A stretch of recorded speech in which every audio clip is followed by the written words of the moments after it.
Hello everyone, today we talk about commercial relations, navigation, conflicts, etc. in the Mediterranean, in low medieval Mediterranean. We already made some video about this, it was more than 1 year ago.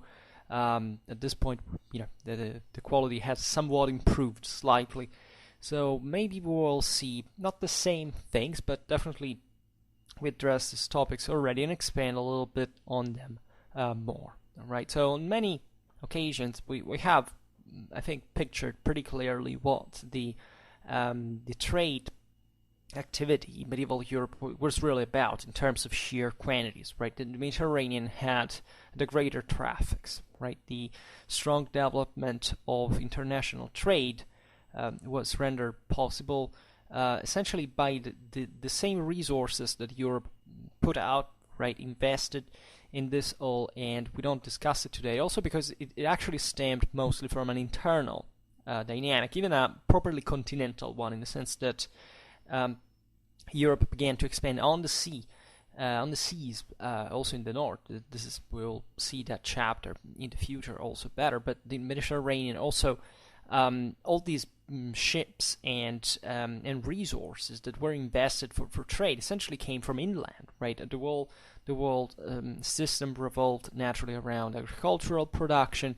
So there are important reasons why this thing started from within the continent proper, right? And naturally also thanks to the exchange in the communications that had existed in the previous centuries. Like, we couldn't understand how and why the Mediterranean, the northern coast of the Mediterranean, but especially the Italians, the Aragonese, achieved in these centuries was feasible if we don't consider, aside from just look at the areas that were warmer, they were more fertile, they were more populated, they had a higher per capita wealth, they had this higher degree of urbanization, Roman infrastructures. So these communities were definitely already predisposed in a way to revive on these bases already since the early Middle Ages. But in fact, even moments that we deem as, kind of a negative, involutive ones, regressive ones, like, the Saracen invasions, actually were a moment of great development of these same communities that it's really impressive when you go look at these things from a documentary point of view, because you essentially see that we don't know much of what was happening, say, in the 10th century in those areas. Of course, they're kind of better documented than others in Europe, but, all of a sudden you see by the 11th century these communities having developed already remarkable and structurally developed and systemically strong navigational, trade, even military systems, right? The fleets that shipped the crusaders to the nearest. They're all a part of a solid base that we often overlook, right? We often remain more amazed by how, for example, the northern world, how the North Sea, even the Baltic, revived, especially from Carolingian times onwards, then even during the Viking era. That, of course, shares similar features in this sense. The Vikings were not just all about pillaging and enslaving and so on. So they weren't actually the Saracens that actually contributed overall to the insertion of this the northern coast of the Mediterranean into an international system for which the local communities overall benefited. And that, if you really look at it in detail, we made a pair of videos on the Saracens to actually call the Saracens in not very different ways, in which the Carolingians, for example, when they started killing each other, they called Viking mercenaries to send one against the other, and even accelerating the problem. This is very interesting because there are two nautical maritime traditions in this period of high medieval Europe that eventually brought to further development, and it's kind of, especially the Mediterranean one, I would say, is quite overlooked. If anything, probably because really, from a political point of view, it's a mess, right? Especially think about this: the Italian maritime cities that were acting all on their own, even against each other, or think even about the mess that was created in Greece after the disgregation of the Byzantine Empire at the beginning of the 13th century. I mean, it's difficult to study those stories, right? Especially if you take as points of reference fixed like national monarchies with a specific kingdom, a specific structure.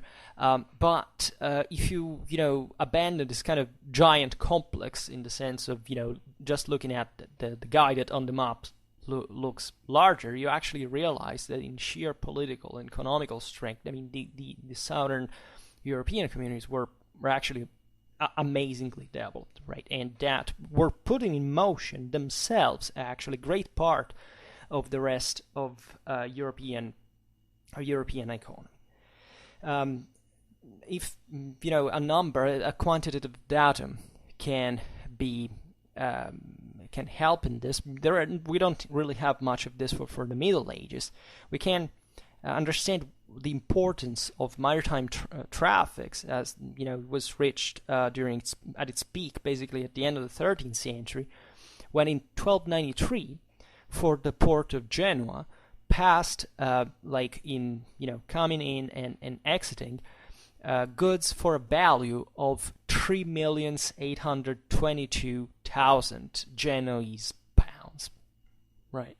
And this makes you understand, I mean, literally the highway. I mean, the fact that naturally at this time, the waterways, including the entire Mediterranean, because river trade was quite an important thing, especially in continental Europe, but had basically ensured actually the majority of the exchanges. This is very easily observable during the Crusades. Like the first one was largely on foot, then eventually by the third nobody really thought to go to the Holy Land on foot, right? Are you crazy? You can simply embark, hire these Italians to ship you to the other side, and even make deal with them to buy stuff from them. I mean, think about it. We made actually a lot of videos about this, the imposing logistical contribution of these maritime republics to the Crusades.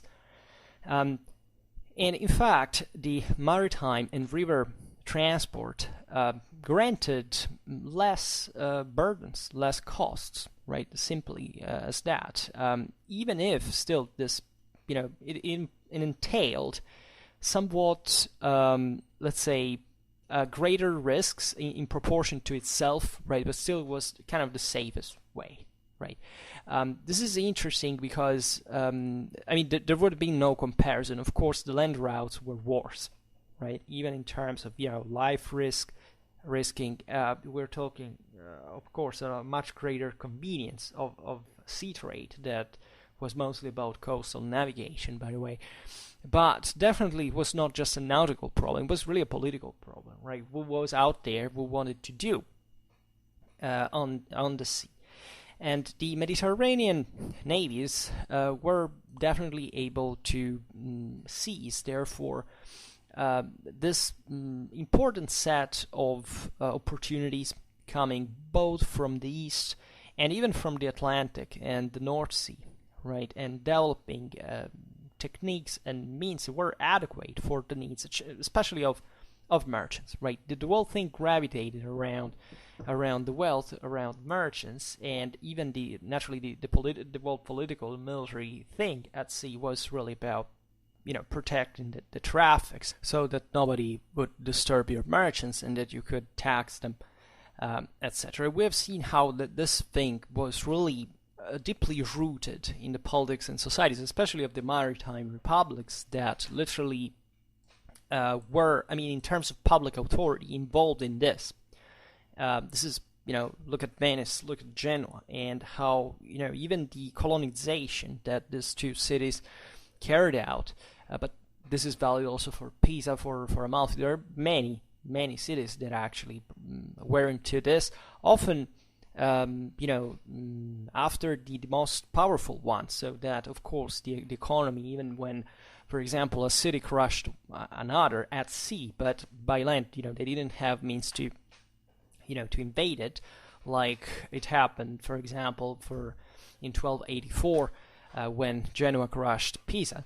Well, what the peasants did, for example, in that case, was simply to ally themselves economically, like to invest in the Genoese market, and therefore to contribute with its capitals and still profiting it in one way. And in terms of sheer techniques, like the fundamental typologies of ships were really two in the Mediterranean. The long and narrow galleys that were pushed not just by the wind but by the oaring force, and considered that oarers up to the end of the Middle Ages were not slaves or prisoners. Like, they were salaried workers, and actually the one of the oarer was a very profitable job at that point. And these guys were, well fed. They had also because they had to be functional, right? It wasn't just about shipping, but also getting involved in combat, right? So they needed naturally a certain set of skills, of coordination, of discipline, etc. And on the other side, you have the round sailing ships that were used for the transport of goods of greater volume, right? So the perfectioning of the building techniques allowed to increase the dimensions of both types of ships. The market galley, so-called, arrived to have, in spite of the large crew, a capacity of load of 150 tons, but already by the 13th century there were large vessels with tonnages that surpassed 1,000 tons, right? And the cogs of the 14th century were smaller and safer, but by the 15th century the new improvements and the growing needs of traffics brought on the fore once again ships of great tonnage, such as the carracks, right? Some of which arrived to tonnage of 2,000 tons, right? Or really big stuff. And this was also in general naval engineering what brought at the end of the Middle Ages of the proper differentiation between ships that were built specifically for combat, right, and others that were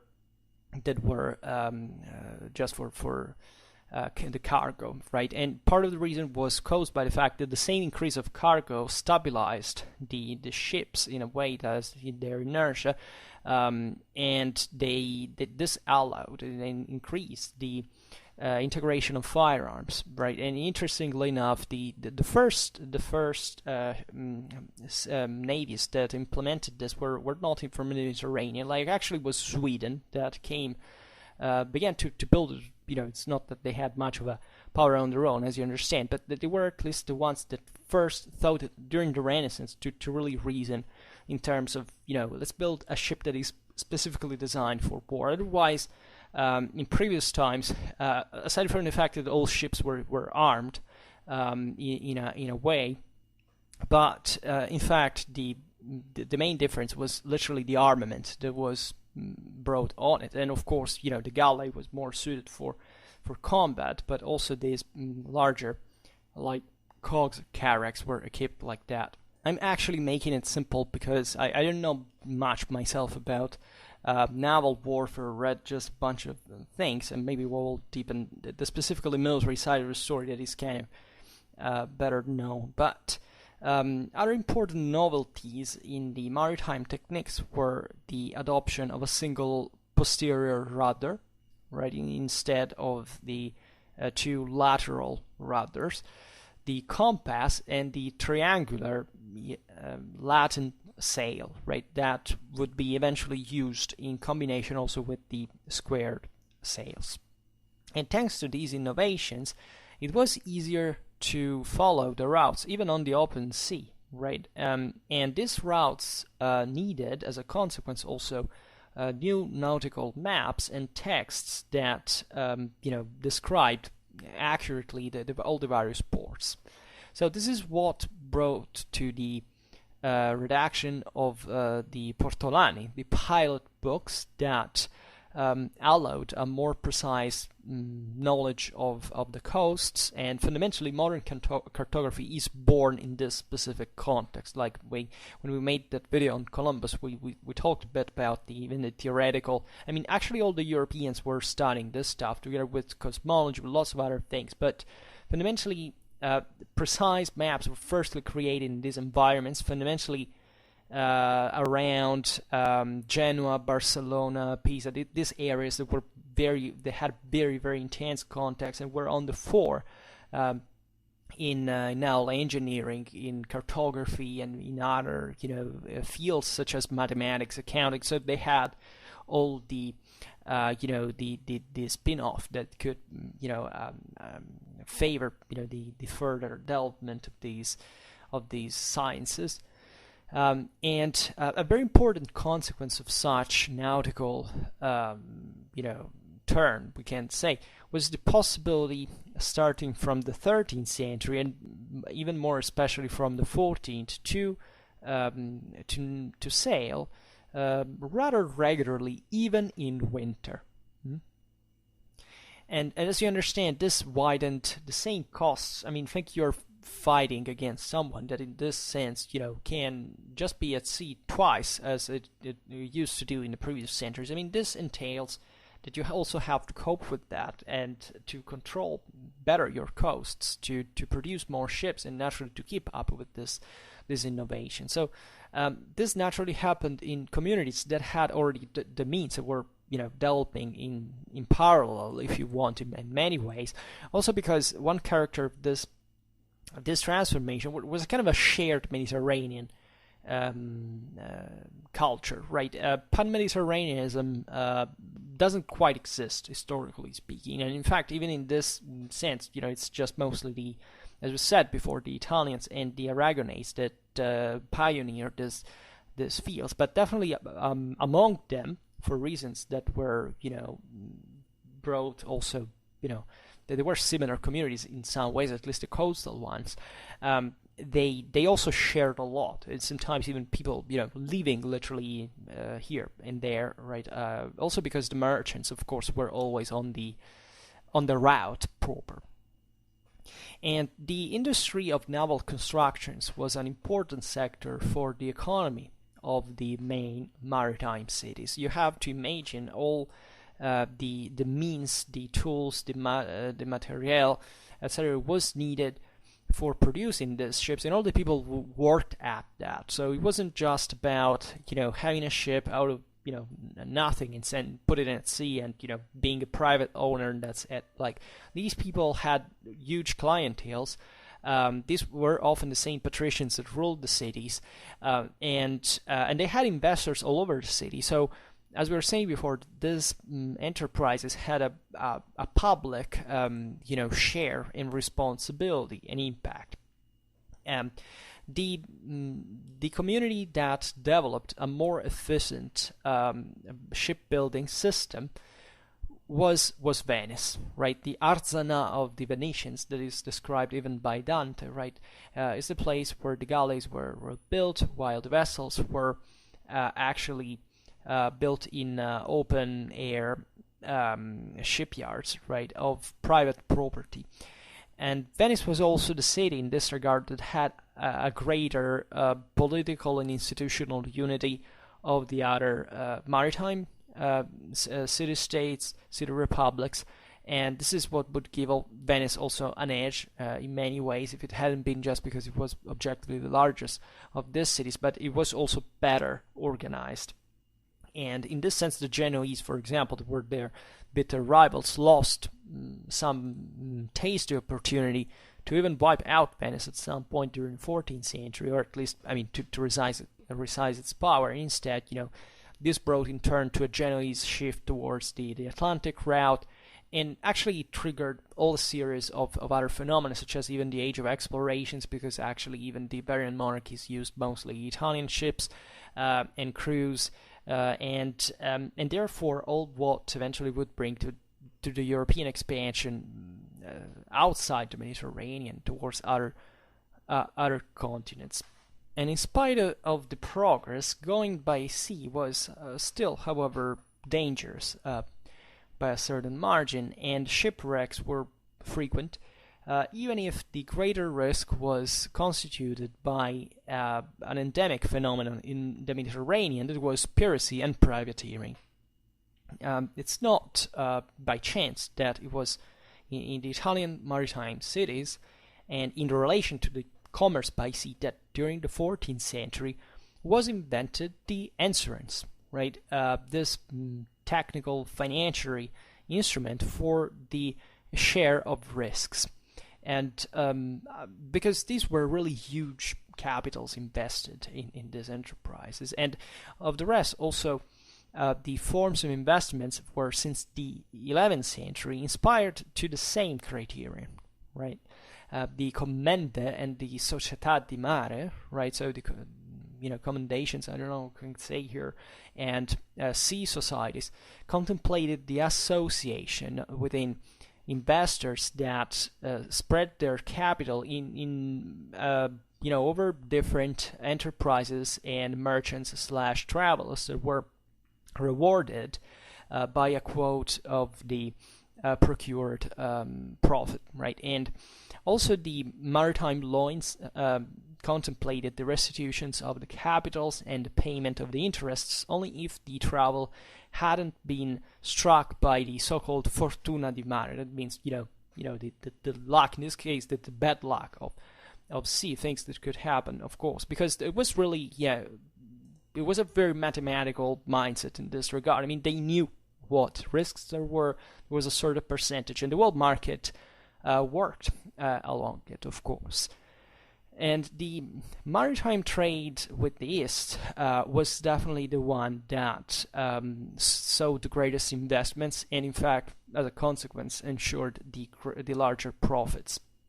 Venice, in the economy of which the role of the state over the control of trade fluxes, trade and financial fluxes were the most important, remained always substantially faithful to a system was based on convoys of galleys that arrived and left always on the same dates, right? And the Genoese navy, and starting from the 14th century, the Catalonian one, were always more committed in the traffics with the East, right? And however, they mostly invested in vessels that sailed either alone or in small squads with a substantial freedom of initiative, right?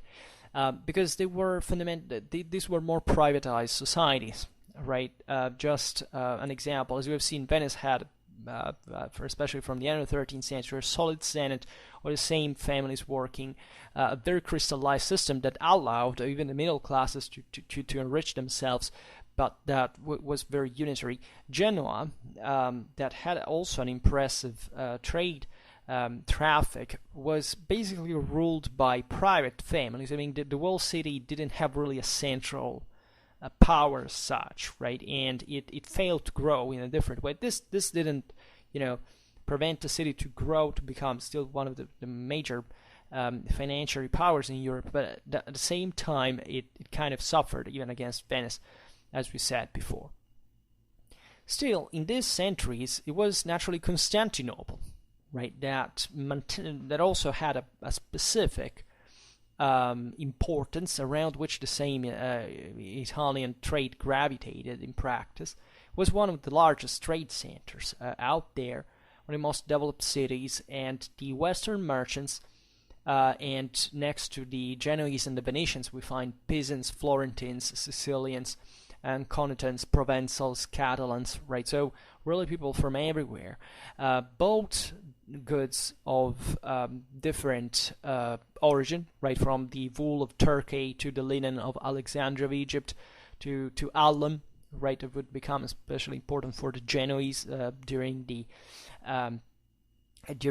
let's say the Paleological reconquest in the Aegean, because they were paid literally with subcontracts with for the alum, right? Just at least specifically, that was one of the most precious resources they drew from the Aegean islands. And the and this work was these goods were indispensable, chiefly to the textile industry that, as you know, in Europe, like places like Flanders and Italy, was very advanced. It's basically what the surplus of the various cities was invested in, for the major part, especially in those cities that didn't have a maritime activity proper, for exports, for as you understand. And we think here about materials like wax, besides spices and silk that obviously were the most required Eastern goods, while the Westerners exported in their turn French, Flemish, and Italian clothes, the Calabrian oil, the wines from southern Italy, Sicily, and Crete. Acre, Crete here is important because Crete had been basically up to the Komnenian times, basically the private holding of the emperors, and probably of the Komnenians, that eventually was seized by the Venetians. So even in here, you understand that getting trade posts ever closer to Constantinople and the major trade routes towards the east was the reason eventually even the Byzantine Empire collapsed as such, aside from broader dreams of universalism. But the Silk Road passed through these areas, right? Even there were many branches of the Silk Road. The most important was definitely the one that was out there in Syria. And not much has really changed. Think about oil, gas today. I mean, it's a big deal. But the concept is that branches arrived even into the Danubian area, even in Romania, in areas that were not particularly developed, but at the same time brought, for example, the neighboring Hungary to want to seize those tribes, especially in Wallachia, actually, and in fact, if we think about the Levant, even think about Acre, right? It was in Christian hands up to 1291. Eventually, Cyprus and Laias, in the Christian kingdom of the Little Armenia. Well, these were very important points of references for pepper, various types of spices coming from Asia, and also for the clothes and the pearls of similar origins as well. And from Ayas by land, there was a commercial itinerary that rose up through the Persian hub of Tabriz, right? That opened to the Central Asian markets, and even the one of India, etc. So besides, even from there was a political problem in all of this, because historically speaking, during the 9th century was mostly the Jews that, especially from the Caliphate of Cordoba, were very active in this trade. Then eventually, from the 10th century, we can see that the Italians were starting to get there. The Venetians were having ties with Egypt, especially. They would always maintain that as a favored trade posts since that time, right? And this posed a problem in religious matters, in the sense that the papacy had put prohibitions on the trade with the Muslims, right? And after the fall of Acre, Tripolis, Tyre, Laias, right, that were basically the last Christian allowed areas on which to trade, because of course that these trade posts entered in Muslim territory. I mean, eventually it was full of Muslim merchants. So, but the commerce for the Latin merchants, truthfully, was rarely caring about the papal prohibitions, right? And even the more rare ones of their own governments.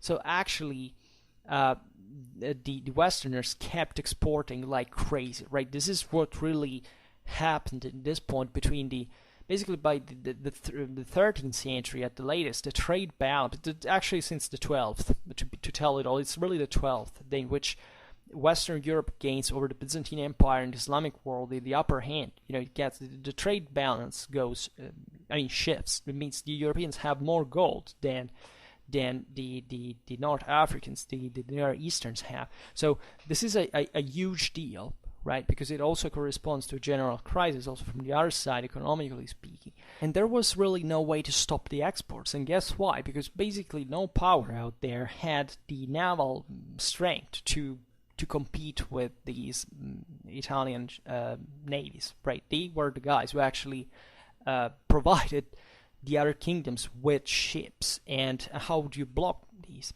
right? Naturally, there were ways to kind of harass their trade. The Venetians, for example, were always, looking at whatever happened on the Otranto Strait between the Balkans and Apulia, because whoever controlled that, and that's why, for example, as being technically allied with the Byzantines in general, they always loaded everyone who ruled in Sicily, because from Apulia they could, they could, like the Normans did. They could always threaten the Venetians to choke them in the Adriatic, right? So it was not really a matter of an actual naval block, and until the Victorian era, it's basically impossible to enact for technological reasons. But it's really, it was really, it would have caused an increase of cost, right? Simply more ships would have been seized, more capitals would have been lost. So that was a huge deal. And it was actually a problem where other powers managed to seize the major trade posts on the steppes area, right? The 14th century was one of the most dramatic moments, because the Mongolian Empire fragmented, so the great routes between Europe and Asia and China were closed, right? During the 13th century, the Europeans went to China like crazy. And there were even colonies, and there was a reactivation of Christianization. We now think about Marco Polo, think about John from Piano Carpi. All these transcontinental trade was normal, right? And eventually the thing collapses. The Mongols also decline in the Middle Eastern era, and the Mamluks expand, and the Egyptian Sultan Baybars in 1337 seizes Laias, that, as we have seen, was the most important trade post in Little Armenia. So these conquests grew, even more the importance of the emporia of the Cypriot island, right? Especially with the ports and the markets of Famagusta and Nicosia. And here, really, every kind of good could be found: grains, oil, wine, rice, fruit, fish, sugar, salt, wax, soap, wool, cotton, linen, silk, clothes, textiles,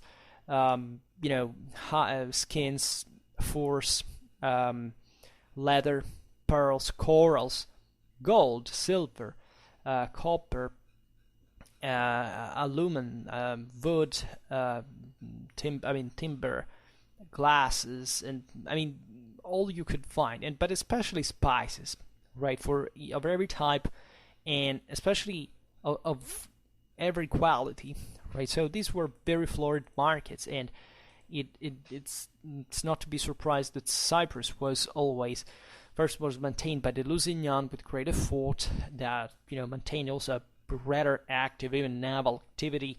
They even invaded Egypt at some point. Then eventually the island, as you know, was seized by the Genoese and by the Venetians, and just later on in the 16th century by the Turks. But aside from this, you understand how these places had really remained always the same, right? This east that seems so far, it's just the eastern side of the Mediterranean, it's next door to Europe, and the and these communities, especially from Italy, had gone there since, as you understand, at the end of the Middle Ages, more than half of a millennium. So they were really second homes to them. And in fact, much even of the broader intellectual development in forms of accounting, mathematics, stemmed also from the accessibility, the availability that these Italian merchants had for the Hellenic and the Arab texts, right, and mathematics and science, right? So much of what usually up to the 12th century arrived via land, in fact, through Spain, chiefly through Muslim Spain. It still was, in the 13th century, after Las Navas, the Christian, Iberian monarchs managed to basically reduce the Moors up to, even in the south. They seized Toledo, that had been this major center of translation in Muslim times. It remained for a while, even in Christian ones.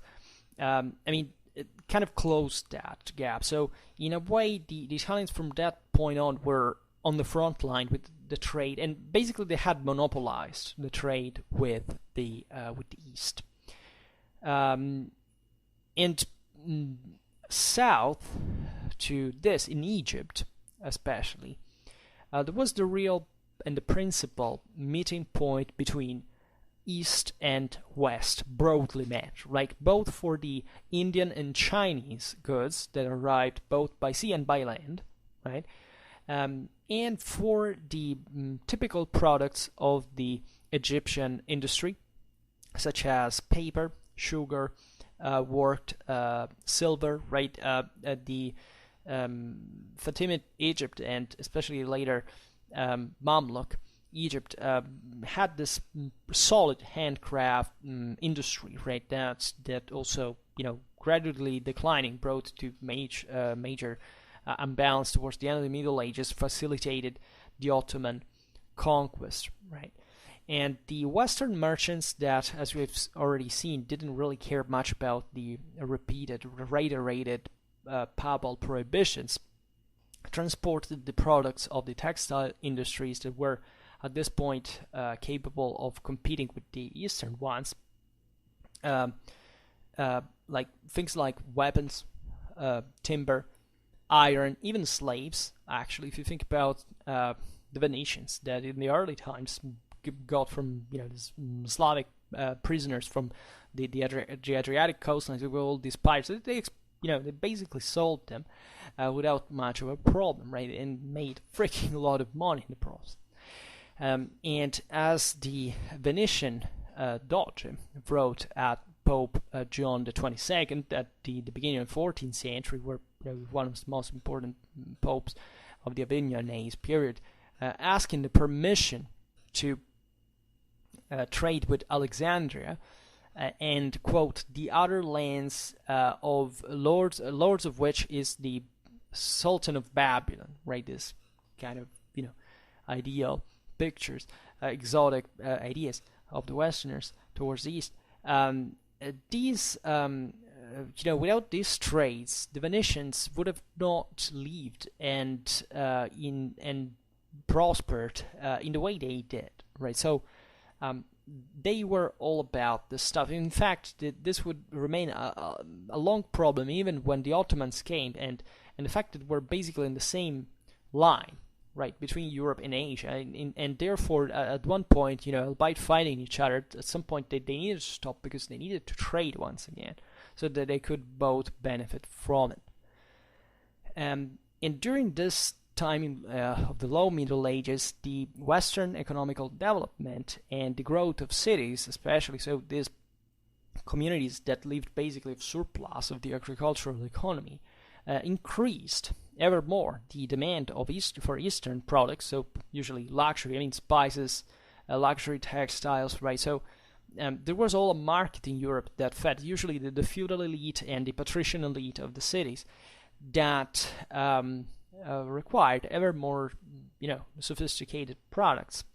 And besides Alexandria, the merchants also continued after the Crusades to frequent the ports of Syria and Palestine, even if they were Muslim, right? So if you were, aside from the Crusades, if you saw this from a Venetian perspective, when those places were Muslims, they traded with them. When the Crusaders came, conquered those places, they traded with these cities.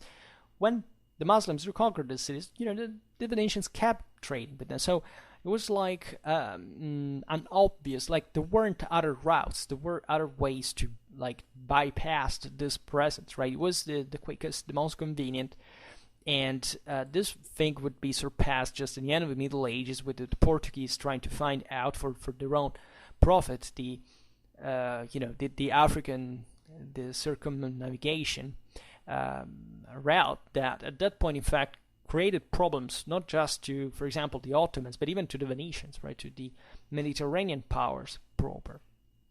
And during the 14th century, the Byzantine East also became important for two types of goods, especially grain that was produced by the agricultural regions of the empire and by especially the coastal areas of the Black Sea. Right, so even if at this point, I mean, the Byzantine Empire has basically regained some of its unity, it's been depleted by the Fourth Crusade and all what happened later on with the Latin Empire, etc.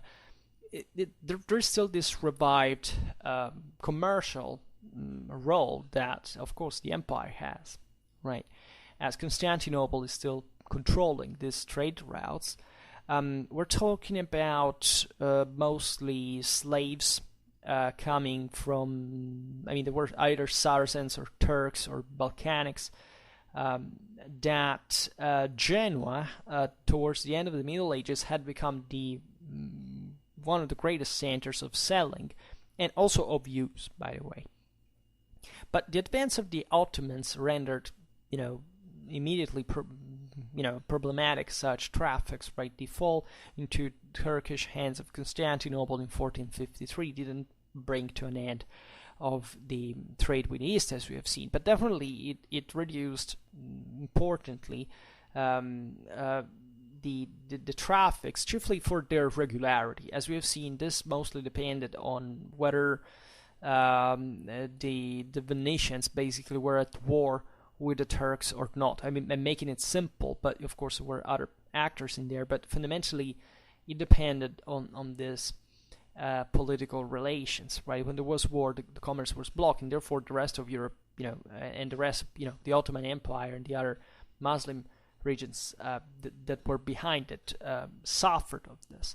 And these were huge traffics still, right? Consider that throughout all the early modern age, the Mediterranean remains kind of the first place in this regard. I mean, at least these communities have the greatest per capita wealth in general, and they're having it thanks also to their international traffics. And there is an aspect, though, that I can't say it's overlooked, but it's, looking away from the major, eastern route, that is the growing importance of the western trade. And the first ones, that is in the western Mediterranean proper and beyond, even in the Atlantic. And the first merchants to move in this direction were basically the Genoese. Right, they basically installed themselves in the south of Spain that had been reconquered in the 13th century by the kings of Castile, and we're talking chiefly about Seville, right? That was Christian, in Christian hands, say better, since 1248, and had this major river port that was important not just for the agricultural products of the region. In particular, fresh and dry fruit, but also for this salty fish of Portugal and of the Atlantic. So in the 15th century, the Sevillian Genoese colony maintained still a central role from a mercantile financial point of view, but it was also sided by the representatives of major Florentine companies.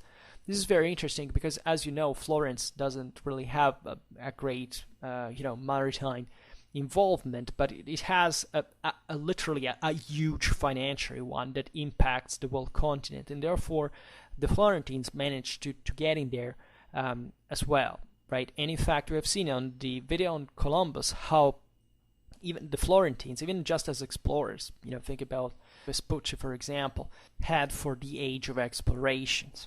Right, and also an important actor in the region was the Kingdom of Granada. It was the last Muslim state in Iberian land, and that controlled the ports of Malaga and of Almeria. And this power basically survived also thanks actually to the Genoese traffic, especially when this came in contrast with the Aragonese one. So that basically when the Aragonese needed to cash fast and take away, seize all the Genoese goods in their trade posts because they were at war or something, the Genoese in turn traded with Granada, right? That naturally had interest, for the Aragonese not to expand too much towards the south. But even though, they were next door, at least by sea, right? And the importance of Granada also increased during the 15th century, in parallel to the Turkish expansion in the east, right, and the gradual shift towards the west of the axis of Mediterranean economy. So this is very interesting as well, because up to that point, it's not that Granada had a enormous importance from a maritime point of view. At this point, it has an important impact, at least in the balance of European economy between these major powers. And there is also another important area of North Africa, the Ifriqiya, that is and of Maghreb in general, right? And we're talking of Tunisia, chiefly. It was the richest area since ancient times, was Romanized, etc. Algeria and Morocco, that also were, of course, were trading chiefly with, had always, fought and traded at the same time with the Christians, and also expanded in Spain. Think about the Almoravids, the Almohads, right, back in the day, how they had basically brought this connection with actually the up to Central Africa, right, in areas like the Niger, right, these kingdoms had developed mostly on a trade base in northwestern Africa. And this is very important because, as we will see, the gold of sub-Saharan Africa was an enormous deal in these routes. And the Genoese, and especially the peasants that were strong of their base in Cagliari, in the south of Sardinia, had acquired the greater importance in here after having imposed, with the victories of the 11th century, favorable conditions of trade. You know that basically during the 11th century, the Genoese and the peasants, albeit they are basically fighting against each other, they managed to sweep the whole Western Mediterranean of Saracen piracy, and even contribute partly with their ships to the Reconquista. They really have an important role, and they settle in these two major islands of Corsica and Sardinia, and they had the upper hand on these areas. Naturally, they traded. They had the merchants had these quarters in the various cities that were basically cities within the cities. They were fortified. They had access to the sea, of course, and they were sometimes even, the local rulers couldn't really dislodge them, and also they needed them, right? Because even if they made a freaking mess, right? Ask the sultans of Egypt, what the Venetians and I don't know, and other Italians did in those places, literally destroying sometimes even parts of the cities in these wars between the various navies. They needed naturally the trade of this merchant, so it was a bit like a blackmail, the same relation that the Constantinople had with the Venetians. They hated each other guts, but technically they needed each other at the same time. So strained relationships. And the Genoese merchants operated all over North Africa, especially in Tunis, but also in cities like Buja, Bona, Algeria, Oran, Ceuta, and they pushed as far as Atlantic Morocco, up to Marrakesh, where at the end of the 13th century we find a Ligurian notary, working there. Towards these areas were exported textiles, weapons, that, as we've seen, even if they were formally prohibited to be sold to the Muslims, and the Westerners acquired wool, fur, worked leather, wax, often grain as well, but especially, the Italians were attracted by the gold that arrived from the regions of sub-Saharan Africa, and that was transported by caravans that regularly crossed the desert, right? Since literally ever, like especially with, think about Roman times, these routes were all there, right, already. And since in Tunis, where gold abundant, right, and it was worth only 6 times more than silver, while in Genoa and Pisa the ratio was 8-1 or even 9-1, right? So the payments of the Genoese, Pisa, and Catalan merchants often happened through the transfer in Africa of silver, right? Either in coin or not, right? It was not that problem. The point was really the quantity compared to gold, right?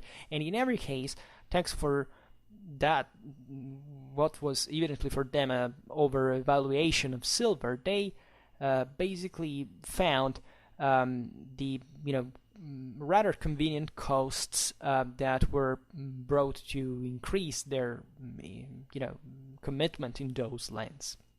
And the peasant presence, especially in Tunis and Buja, remained meaningful actually throughout all the 13th century, after even the defeat at La Meloria in 1284, right, where we have seen basically Genoa was crushed the peasants in front of their city, and so much that the Florentine merchants still in that time made themselves pass for peasants so that they could enjoy the same favorable conditions. It's kind of interesting because they were both Tuscans, so they basically spoke in a similar way. They could, in front of the North Africans, sound kind of similar compared to the Genoese, and instead were there were areas that were literally either in the hands of some or the other, right? In fact, in 1264, Pisa tried to impose a new situation of monopoly, which established, in fact, that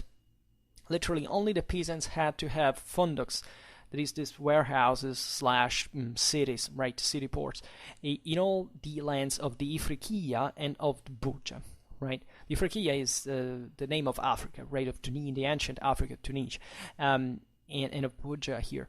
And that also, quote, no merchant can enter in these ports, and we're talking about Tunis, Maidia, and Buja, without the consent of the peasants, right? So much that, you understand how, really the monopoly, how exclusivistic this control was.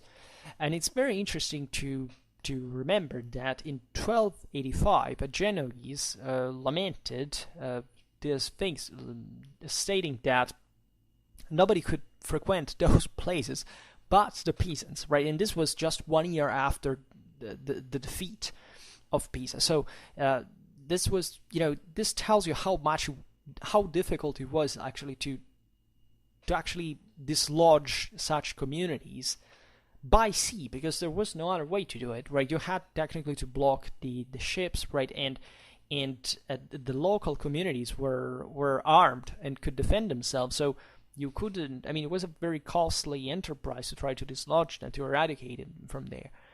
And still in the 14th century, in spite of the reduction of their seafaring activity, think about the loss of Sardinia, for example, in the Aragonese hands, the peasants remained very strong in these North African regions, and such as the Genoese, they exported weapons, metals, clothes of local and Florentine production, while they imported in turn, handcrafted products, particular ones, chiefly, wool and especially furs and leather in great quantity. So much that, in fact, the leather industry was the most developed in the Tuscan city. This is interesting because that at the time there was even the Tuscan Angevin military style that in armor was usually lighter than the German one, and they contemplated a more spread use of the cuir bouilli in French, that boiled leather as a part of the armor. And definitely Pisa was important in this picture, even if they actually usually sided politically from the other side of the Guelphs, but they still traded anyway, as we've seen. They didn't, as long as they could make money, right? That's the convenience. And during the 13th century, that's where the most terrible competitors for the Italians appeared, right? And these were the Catalonian merchants, right? In Tunis, Tlemcen, and Buja, the Catalans bought cereals, furs, wool, wax, while they exported textiles of different varieties, metals, oil, spices of Eastern origin. And also the Catalans were naturally interested to the sub-Saharan gold. Barcelona, at least at the end of the 13th century, was one of the great capitals of the Mediterranean, one of the most florid centers of Western trade. And besides the routes towards the east that we have remembered, there were other four principal routes that actually arrived to the Catalan capital, right? So, and a first one, the oldest one actually, connected in fact Catalonia with Maghreb, right? The second was the so-called island route, that is Mallorca, Sardinia, Sicily, and that brought to the Eastern Mediterranean. Then the Sardinian ports of Alghero and Cagliari, such as the Sicilian ones of Trapani, Palermo, and Messina, were just only regularly touched by the ships directed towards the Byzantine, Syro-Palestinian, and Egyptian ports, but they constituted the hubs of the commercial circuits that connected Sicily, Sardinia, Mallorca, and Catalonia, right? And this was a net of exchanges within the Catalan world. And we can consider in this context, especially after the conquest of the kingdom from the side of Alphonsus the Magnanimous, the route for Naples and other ports of the southern Tyrrhenian. The Catalans transported in here the Sicilian grains, the silver coins of struck in Sardinia, and the products of the Catalan textile industry. And finally, another route was very important, was the one that connected Barcelona to the coasts of southern France, the Ligurian ones, and Genoa and Pisa themselves. And this represented especially the way from which the properly Iberian products, especially wool, was exported, right? And the Iberian wool was considered second in quality just to the English one at this point. And as you know, we made a video about this, about transhumance in the late Middle Ages. We see that especially the Castilian wool was becoming an enormous business. Look at the Mesta, the Spanish Mesta. They were talking about, literally millions of sheep that were controlled here to export wool, and it was becoming a huge business. And this is actually what the Aragonese managed to after in the second half of the 15th century, to carry out in southern Italy as well, when they conquered Naples. So that they basically controlled in the South Mediterranean basically the largest wool production. I presume in the Mediterranean as a whole, actually, considering just the sheer numbers. It wasn't activated instead up to the end of the 14th century, the maritime route towards the Flanders, right? That was instead frequented by the Genoese and the Venetians. Also, it shouldn't be forgotten the importance of coastal navigations in the numerous ports of the Costa Brava. And it's often been stated that Barcelona entered in this irreversible crisis towards the end of the 14th century, which basically would have been caused by the fact that there was this major crisis in France, as you know, chiefly due to the 100 Years' War, to the fact that the Venetians were trying to found also some land routes towards Bavaria in the north to reach Flanders from there. That the Genoese were stronger fundamentally for the Atlantic route. So the Mediterranean trade, especially with the one of the southern French coast, had decreased in the 14th century. This brought to some problem for the Catalans themselves. But it's also been kind of resized as a historical theory, because aside from these conjunctural difficulties, the Catalan capital remained a great trade post, right? And also the starting point for traffics towards the east, and throughout at least the first half of the 15th century, where at that point, yes, very long and harsh civil war caused its decadence, right? But before that time, things weren't faring that bad. And the great development also that at this time new Valencia, right, that was apparently even independent from Aragon as such. That the Aragonese kingdom wasn't very centralized. Every community retained a kind of confederal status. And the phenomenon of the growth of this city is tied to the economical development of important agricultural areas of the Kingdom of Valencia, right? But also the positive influence exercised by Italian merchants that were interested especially in the aforementioned Iberian wool, right? But also other products, and also the Balearic Islands, Mallorca, that had been brought back, to the Christians by the 13th century, grew rapidly as a very important meeting point for the ships and merchants of various origin, right? That weren't very, wasn't very differently affected, for example, by the political shifts. Like, for a time he was actually under the Aragonese crown, and other times it actually was independent from it, as a sort of kingdom on its own, together with Roussillon, right, on the in southwestern France.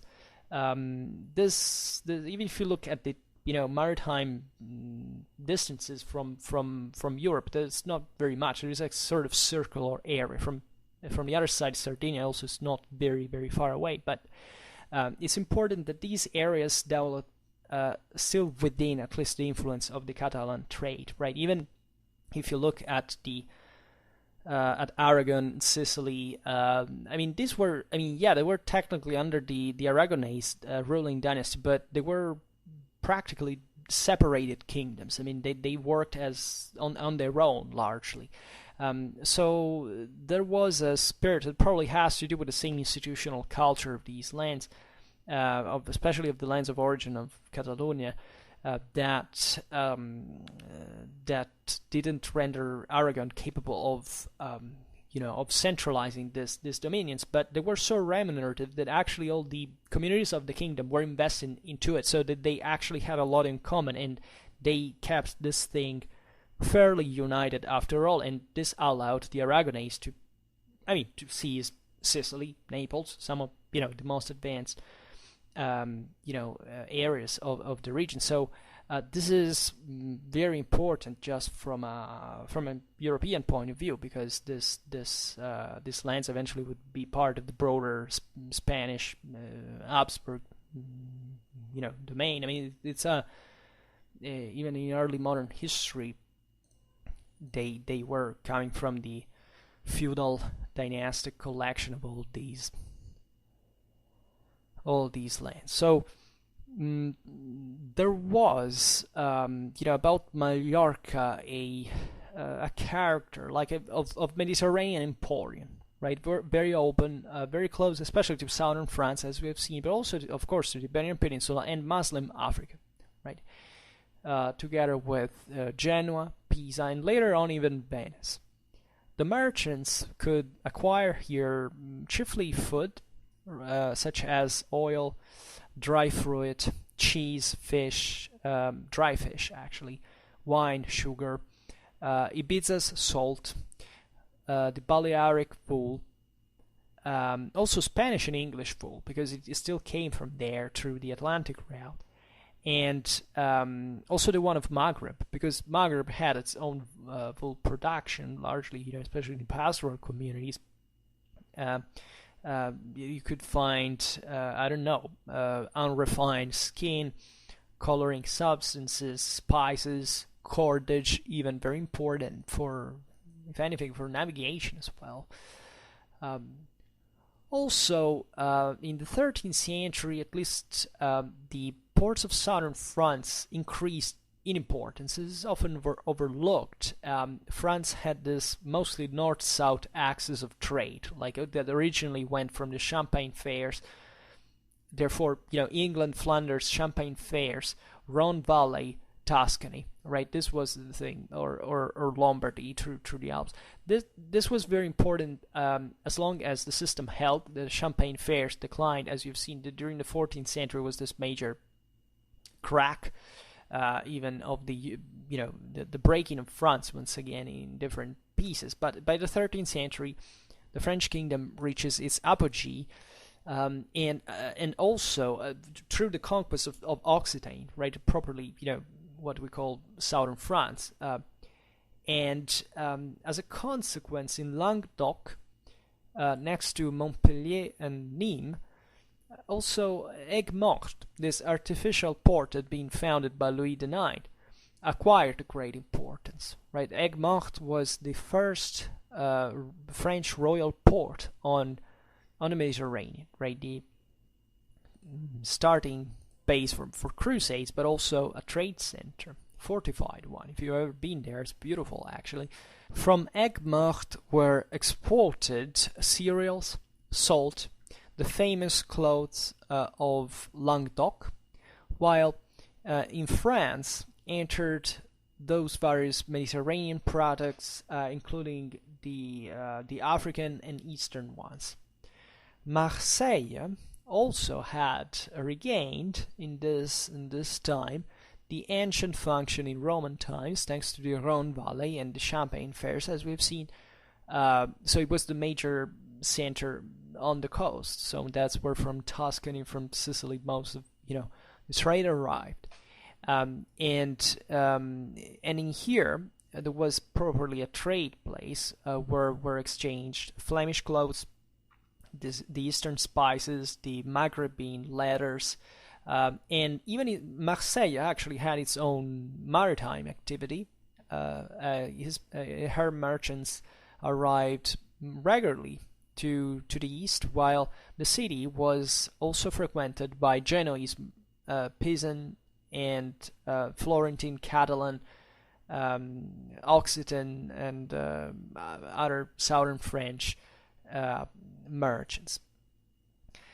We have already seen the importance of the Genoese navies, right? And we will remember here briefly the width of the Genoese interests, considering especially the geographical dimension. I mean, from a commercial point of view, the range of Genoese traffic stretched from northwestern Europe to the Black Sea. Genoa was ruling directly Corsica. She basically always interfered with Sardinia, even when it was under Aragonese control. Actually, the Genoese could have invested easily into the reconquest of Sardinia. They never do it. And they were, however, especially attracted by Sicily, both for the grain that was notoriously produced in the island, but also as a market proper, right? Chiefly for the base of traffics with North Africa and with the East, the importance of which we've seen. And as the Genoese were even complaining, the peasants were, taking all the other merchants out from the area. And there is this, especially with the war with Venice in the 14th century, that the Genoese lost on the long run, that and also the Aragonese pressure that in anti-Genoese function in the alliance with Venice, of the shift, let's say, of towards the west of the mercantile and financial interests of the Ligurians, right? And in the 15th century, this would constitute especially one of the most important economical changes in the Mediterranean. Sardinia was still at the center of the trade routes in the first decades of the 14th century, and its importance was mostly related to the production of silver, cereals, cheese, furs, and it gradually, however, remained isolated as a consequence of the wars that devastated it for basically a century. Only towards the mid-15th century onwards, there was a sort of revival that, however, would have never brought the island the same levels it had previously had. Right, the Sardinia had mostly been exploited in a colonialistic sense by the peasants that went to there, just in a very unregulated way, by the way, just as landlords to settle in Sardinia and get the silver from there and dominate on the scattered pastoral populations of the hinterland. Because they basically controlled just coasts. Then eventually the Aragonese managed to conquer the island very, very easily, and it's a mess right there because it's a swampy area. There's malaria. It's really not a very. The Sardinian hinterland has always been kind of messy. So this general decline naturally has to be framed in the one of the mid 14th century and. However, it brought really even to a sort of economical instability after all that reflected itself also on the economy. Regarding Sicily, instead, there is even in here the idea, that after the Angevin conquest, Sicily decayed rapidly. I mean, just the last Hohenstaufen periods hadn't been particularly happy, but at least that was the capital, right, as such. Then eventually the Angevins conquer the Sicilian kingdom and transfer the capital in Naples. Then there are the Vespers that are triggered by Aragon, the Byzantines, etc. Sicily gets taken by the Aragonese that create this sort of vice kingdom that, however, had entered already a deep crisis, and the politically and institutionally the land went destructured, right? Naples grew as a new great center in spite of all its difficulties, but Sicily decayed. And there is this idea that, however, this decadence was, overemphasized, right? And there is a very intense historiographical debate. There is especially the French historian Brecht that says that basically between the 14th to 15th century, Sicily was decaying chiefly because there was not enough investment in the diversified potential that the island had, right?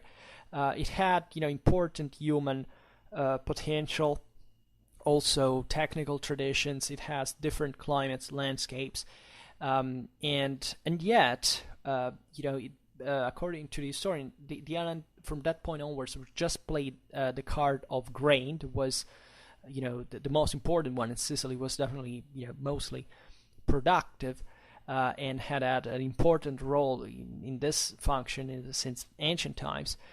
But in this regard, putting itself, like, not diversifying economy and just, depending with grain selling on the swings of the international commerce, right? They were quite high, quite intense, especially at the time.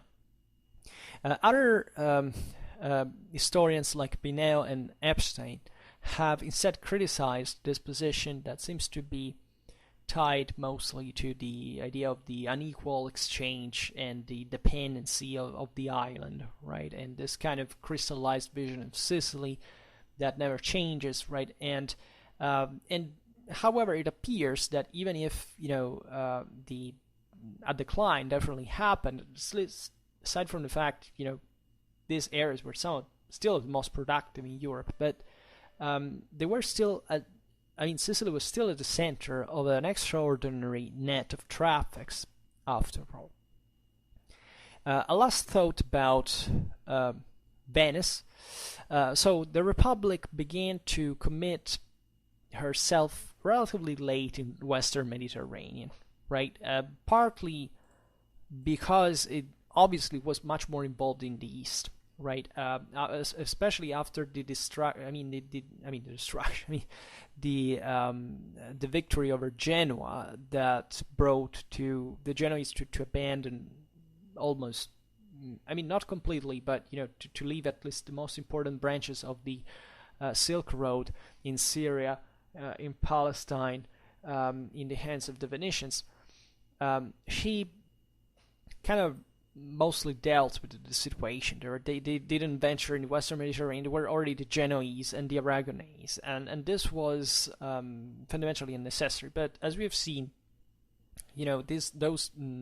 especially in the 15th century, these traffics were particularly important. And the Venetian presence already, appears in the second fourth of the 14th century, basically imitating the Genoese along the Atlantic route towards the North Sea, and therefore the Venetians, remained actually interested in the area, right? Or at least in the measure in which they could integrate this or that port in their commercial circuit, right? That had been established especially since 1315 with Flanders and England. However, still the most important sector for Venice remained the Adriatic, right? Just strategically for the access to the Ionian and the Aegean seas, but also economically for the traffics of cereals and ones of salt.